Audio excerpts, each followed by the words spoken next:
दोनों की प्रेम कहानी एकदम फिल्मी थी। वही पहली नज़र का प्यार। शायद यही वजह थी कि मन के किसी कोने में एक उम्मीद थी कि इस कहानी का अंत भी ज़्यादातर हिंदी फिल्मों की तरह ही होगा, सुखद। चंचल और शोभित ने प्यार करने से पहले कभी कुछ नहीं सोचा था, लेकिन एक बार प्यार हो जाने के बाद दोनों बहते पानी की तरह आगे निकलते गए।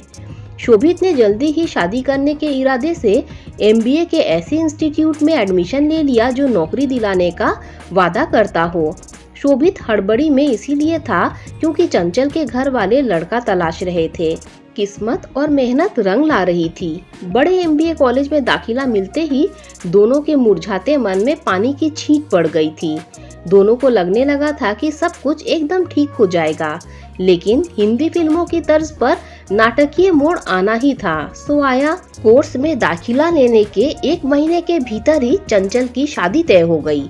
चंचल बहुत घबराई हुई थी, बल्कि वो दोनों ही बहुत घबराए हुए थे।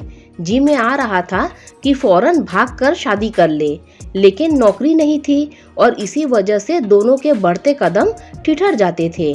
शोभित बार बार चंचल और खुद को समझाता रहता, जो भी होगा अच्छा होगा।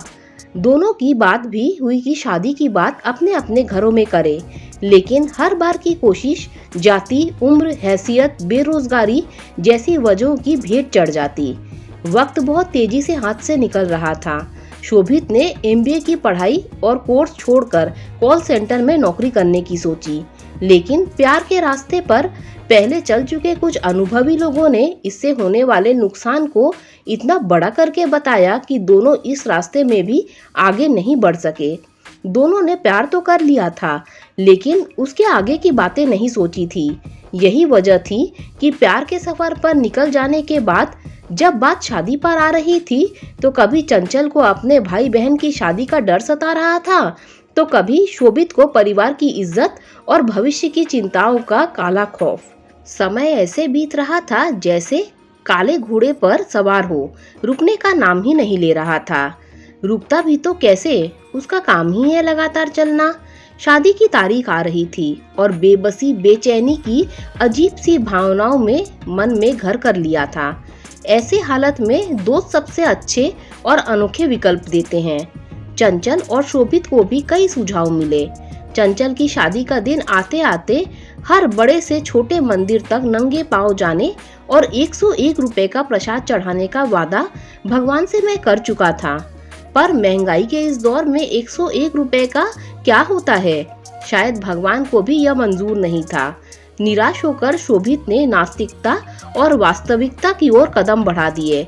शादी तय होने से लेकर शादी के दिन तक लड़के का फोन नंबर और पता फेसबुक से निकालकर कुछ जुगत भिड़ाने की कोशिश भी नाकाम रही थी। उसकी शादी वाला पूरा दिन शोभित ने मंदिर में ही बिताया। कुछ उम्मीदें शायद अभी भी बाकी थी, हालांकि सूरज ढलने के साथ साथ उनमें भी तेजी में कमी आ रही थी। हिंदी फिल्मों को शोभित ने अपनी जिंदगी में कुछ ज्यादा ही उतार रखा था, इसीलिए शाम होते ही आखिरी सलाम करने पहुंच गया मैरिज हॉल। दुल्हन के तैयार होने वाले कमरे में किसी तरह पहुंचकर उसे बोल दिया कि मैं स्टेज पर आऊंगा, तुम मुझे गले लगा लियो।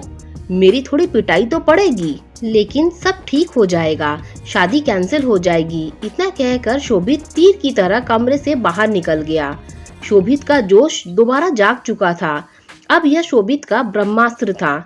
जयमाल होते ही वो स्टेज पर पहुंच जाता है। उसके मन में ब्रह्मास्त्र के चलने के बाद पिटने का डर तो था, पर साथ में ही सफलता की उम्मीद भी।